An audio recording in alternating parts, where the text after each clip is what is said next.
Заповедная даль, свет хрустальной зари, свет над миром встающий. Мне понятна твоя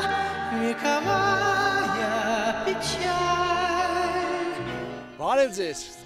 Բարև շողում տղաջան։ Այստեղ մեծագայքում ես հողամաս ունեմ, ես 5 տարի գնում գալիս եմ, միշտ տեղ ձեզ ձուկ բռնելուց տեսնում եմ։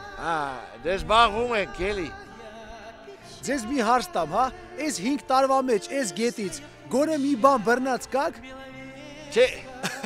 Ախր որտեղից բռնեք, որ ստեղ մոտակայքում քիմիական գործարան կա։ Այս գետի մեջ ոչ ձուկ եղել է, ոչ էլ կլինի։ Դուք դրա մասին չգիտեիք։ Ճիշտ ասած տղաջան, մի 3 տարի առաջ իմ մեջ էլ կասկած մտավ։